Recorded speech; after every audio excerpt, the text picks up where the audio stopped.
نحمده ونستعينه ونستغفره ونعوذ بالله من شرور أنفسنا ومن سيئات أعمالنا. من يهده الله فلا مضل له ومن يضلل فلا هادي له.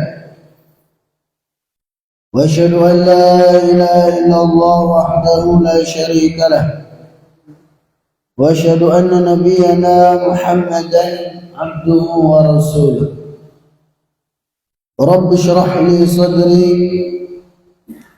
ويسر لي أمري واحلل عقدة من لساني يفقه قولي.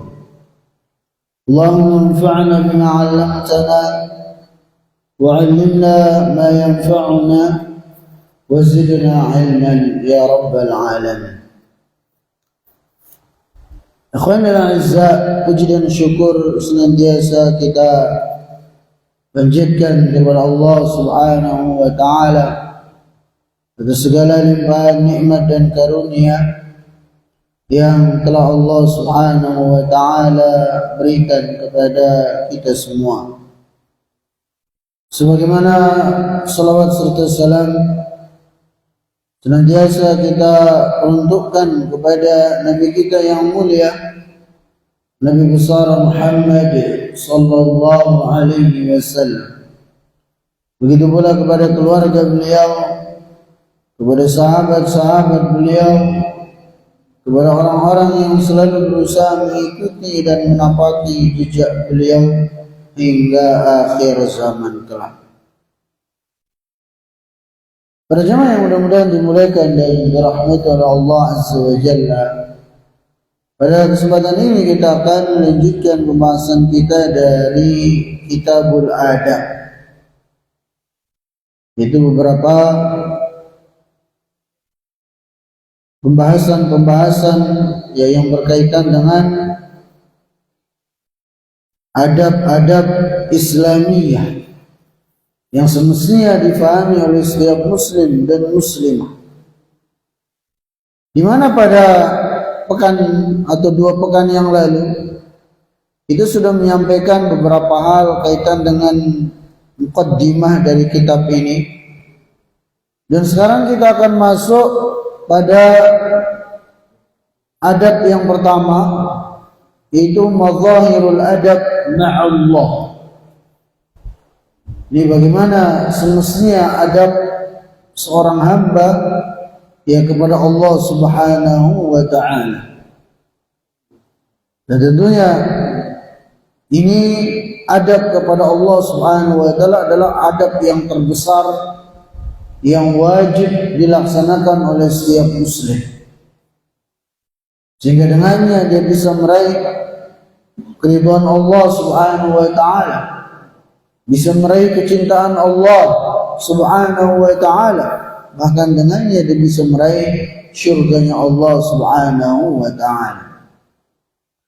Nah, apa saja adab-adab seorang hamba kepada Allah Subhanahu wa ta'ala?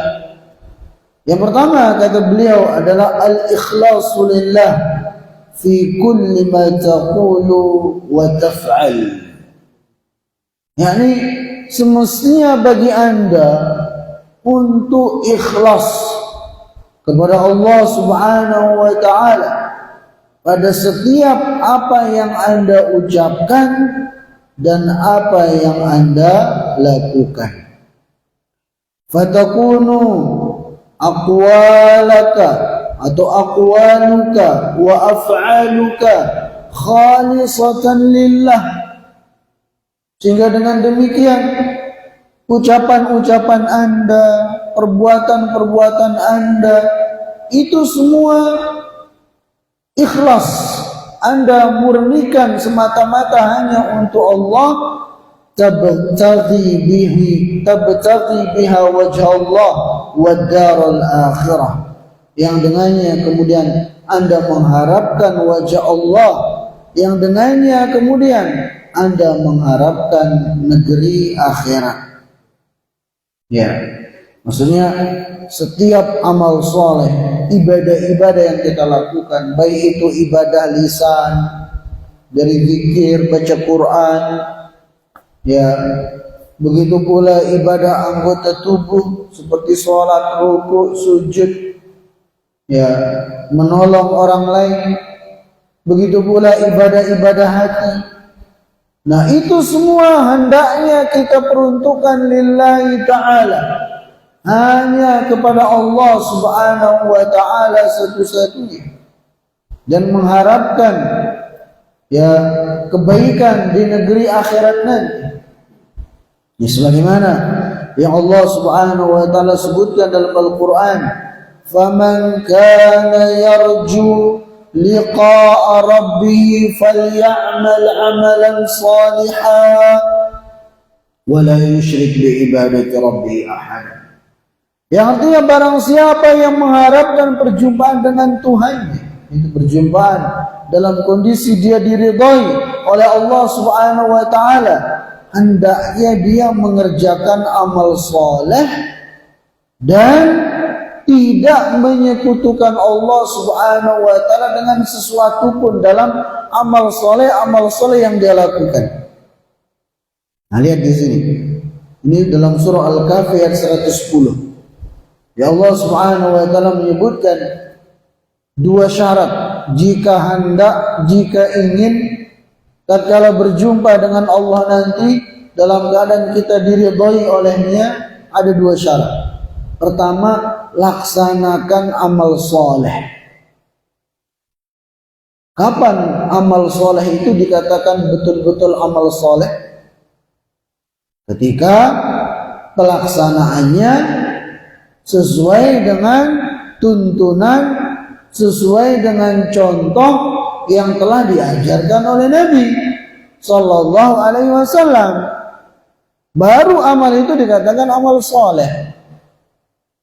Maka kalau ada orang mengerjakan satu perbuatan yang mungkin mirip dengan, ya, amal soleh, tapi ternyata Nabi Sallallahu Alaihi Wasallam tidak pernah menyuruhnya, tidak pernah mengamalkannya, begitu pula para sahabat, maka kita katakan itu bukan amal soleh. Ya, nah itu syarat pertama. Jadi jika ingin berjumpa dengan Allah subhanahu wa ta'ala dalam keadaan diridhai olehnya, pertama kerjakan amal soleh. Kemudian yang kedua, ketika mengerjakan amal soleh itu pastikan kita melaksanakannya betul-betul ikhlas karena Allah, betul-betul mengharapkan ridha Allah, mengharapkan kecintaan Allah, mengharapkan pahala dari Allah, mengharapkan surganya Allah subhanahu wa ta'ala.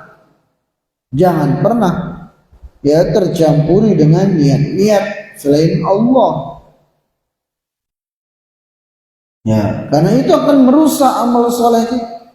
Maka sebagus apapun, sesoleh apapun ibadah yang kita lakukan, tapi ternyata dalam pelaksanaannya tidak sesuai atau tidak ikhlas, maka ibadah itu akan sia-sia. Ya, maka di sini disebutkan hadis Nabi SAW diriwayatkan oleh Imam Muslim. Allah subhanahu wa ta'ala berfirman, hadis kursi, ana aghna syuraka'i 'ani syirki man 'amila 'amalan asyraka fi ghairi taraktuhu wa syirkahu. Yang artinya aku adalah zat yang paling tidak membutuhkan sekutu. Maka barang siapa yang mengerjakan satu amalan lantas dia sekutukan aku dalam amalan itu, aku tinggalkan dia dan sekutunya. Artinya apa? Ibadah kita itu akan sia-sia. Ibadah kita itu akan tertolak, tidak diterima oleh Allah Azza wa Jalla. Rugi kita dunia akhirat. Ya.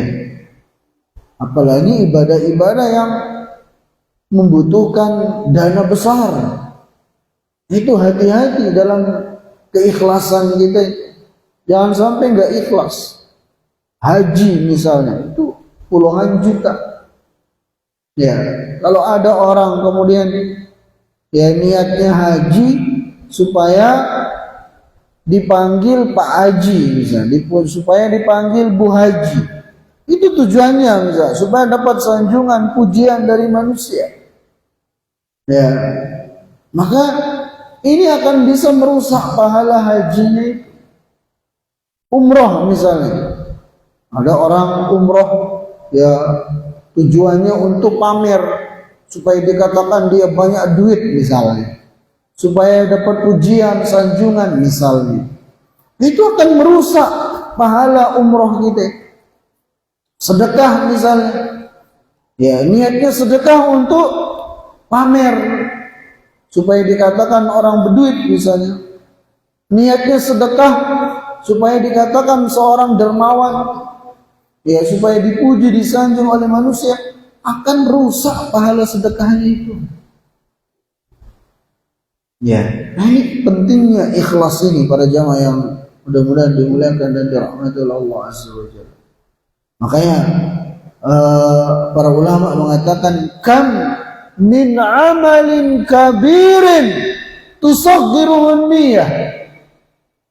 Yang artinya betapa banyak amalan yang besar tapi menjadi kecil, kerdil, tidak berpahala gara-gara niatnya yang kada bujur. Gara-gara niatnya yang salah.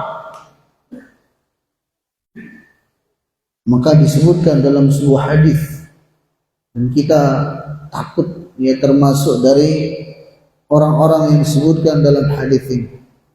Kata Nabi SAW, ada 3 tipe orang, dan 3 tipe orang ini termasuk orang-orang yang awal-awal dilemparkan ke dalam api neraka. Siapa mereka? Yang pertama, kata Nabi SAW, seorang yang mati di medan perang, mati di medan jihad. Padahal ini amalan luar biasa. Dia berjihad fisabilillah sampai mati di medan perang. Dia korbankan nyawanya. Ini amalan luar biasa, nggak main-main. Tapi apa yang terjadi? Kata Nabi SAW, orang itu pun didatangkan di hari kiamat ke hadapan Allah. Lantas Allah Subhanahu wa taala bertanya, lantas Allah Subhanahu wa taala memperkenalkan kepada orang tersebut nikmat-nikmatnya di surga. Maka dia pun ya melihat nikmat-nikmat yang begitu luar biasa di surga itu, dan dia pun berharap bisa mendapatkannya. Kemudian Allah berfirman, apa yang kau lakukan untuk mendapatkan nikmatku ini? Maka dia mengatakan, ya Allah, jahadtu fi sabilik. Dahulu aku di dunia, ya Allah, aku berjihad di jalanmu sampai aku mati di medan jihad. Itu yang aku lakukan, ya Allah, untuk kemudian mendapatkan nikmat-nikmatmu di surga ini. Allah berfirman, kadzabta. Ya, kamu bohong. Ya, peramput kamu. Kamu dahulu di dunia berjihad liyuqalu annaka jari, supaya kamu itu dikatakan pemberani. Kamu dulu berjihad supaya kamu dikatakan pahlawan. Dan orang-orang sudah mengatakan kamu pemberani, kamu pahlawan di dunia. Itulah yang kamu dapat. Ya, maka orang ini pun diseret, dilemparkan ke dalam api neraka. Na'udzubillah. Kemudian yang kedua, kata Nabi SAW, adalah seorang yang mengajarkan Al-Quran dan mengajarkan ilmu, mengajarkan agama kepada orang lain. Dahulu di dunia seperti itu yang dia lakukan. Ketika didatangkan ke hadapan Allah, Allah perkenalkan nikmat-nikmatnya di surga, dia pun mengenali nikmat-nikmat Allah tersebut. Lantas Allah berfirman, apa yang kau lakukan untuk mendapatkan nikmatku di surga ini? Dia mengatakan, ya Allah, dahulu aku baca Quran, aku ajarkan Al-Quran, aku ajarkan agama kepada orang untuk mendapatkan nikmat-nikmatmu ini, ya Allah. Maka Allah berfirman, bohong kamu, dusta kamu.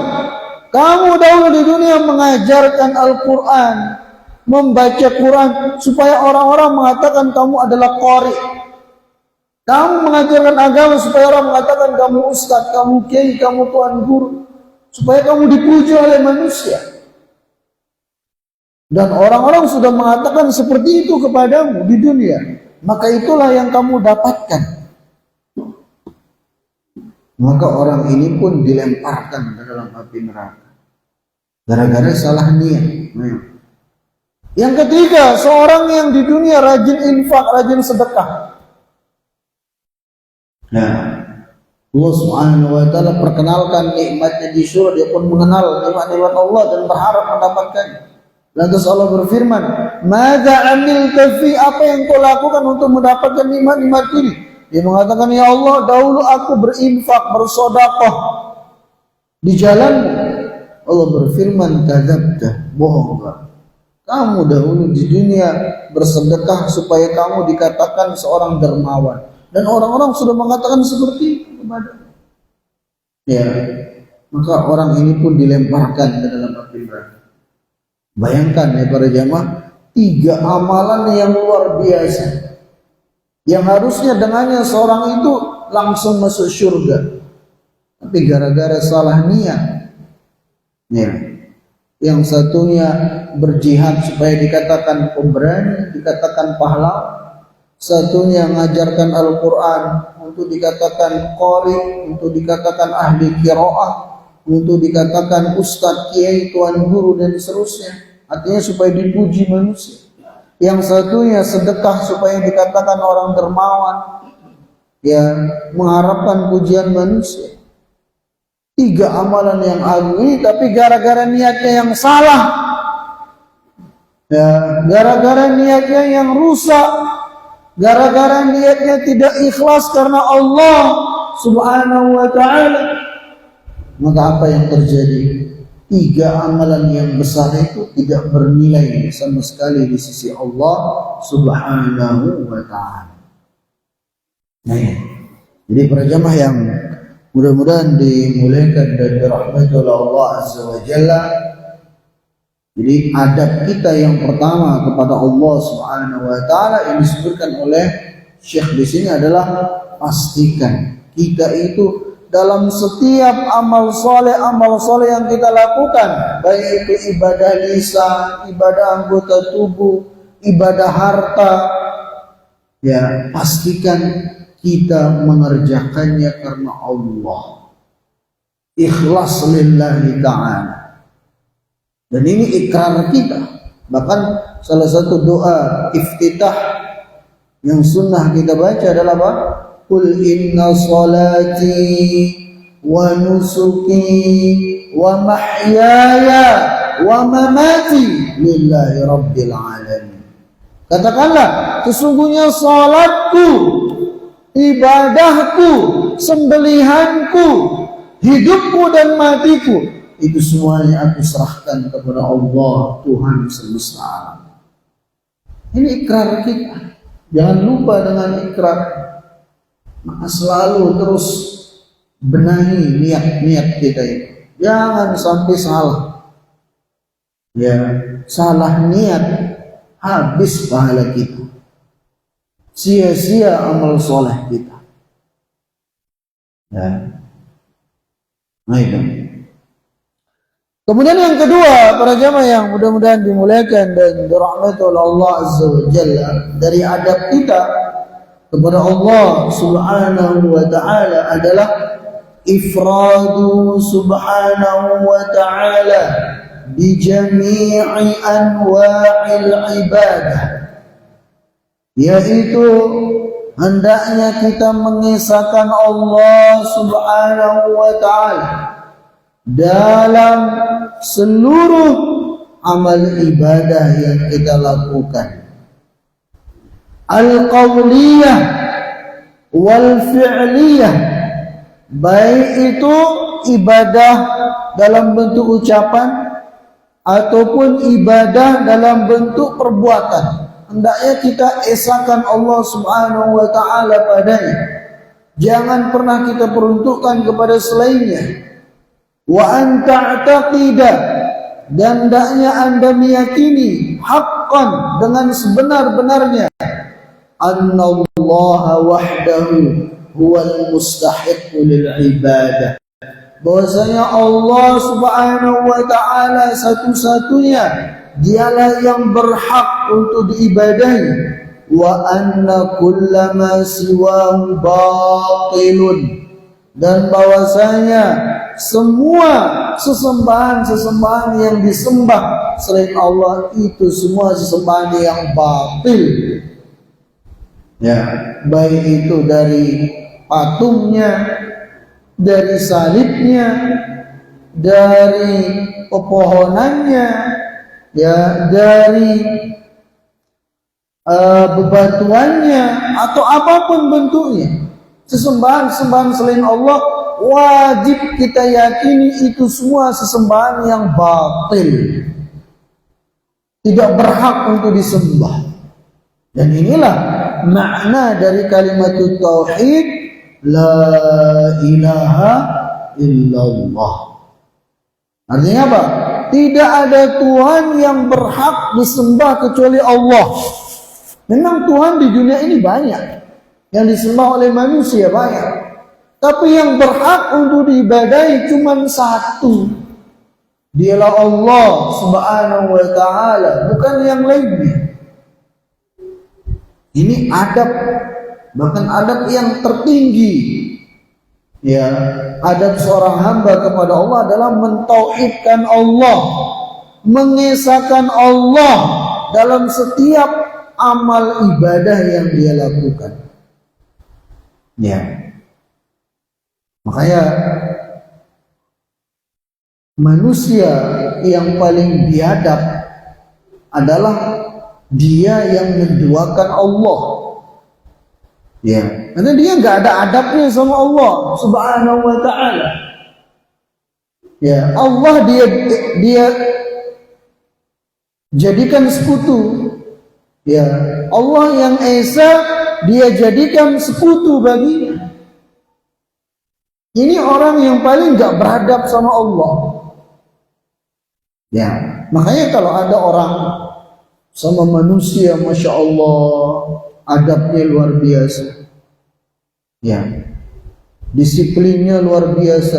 Kadang kita kagum sama disiplin orang-orang kafir, ya, orang-orang non-muslim. Contoh misalnya yang sering dibangga-banggakan, ya, adab kedisiplinnya, kedisiplinannya orang-orang Jepang misalnya. Ya, itu luar biasa. Ya, kita kagum adabnya, masya Allah, disiplinnya luar biasa. Ya, tapi apakah kemudian dengan demikian kita mengagung-agungkan mereka, mengelu-elukan mereka? Tentunya enggak. Oke lah, sama manusia mereka sebegitu adabnya, tapi sama Allah enggak ada adabnya. Mereka sekutukan Allah, mereka jadikan Tuhan-Tuhan selain Allah.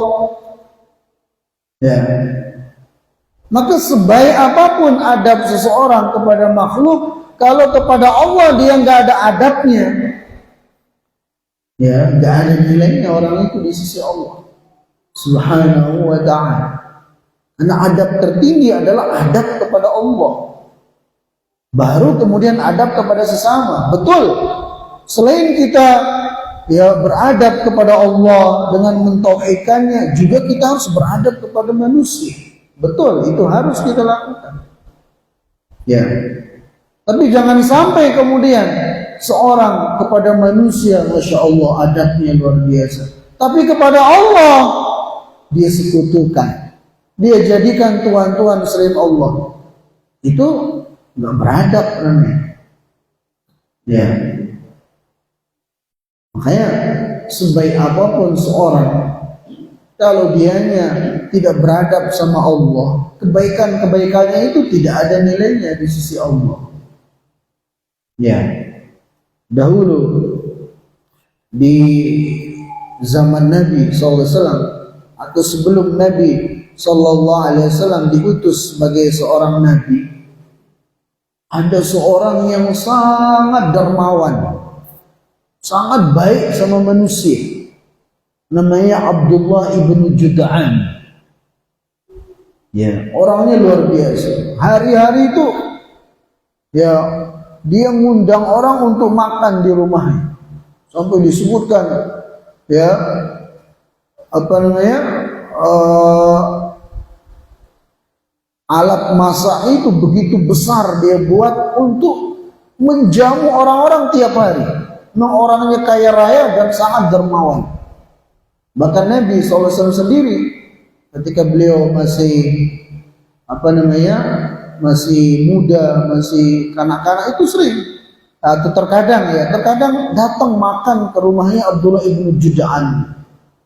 Luar biasa dermawannya orang ini. Nah, Aisyah radhiyallahu taala nanya kepada Nabi sallallahu alaihi wasallam. Kata Aisyah, wahai Rasulullah sallallahu alaihi wasallam, Anda tahu kan Abdullah ibnu Jud'an seorang yang sangat dermawan? Ya.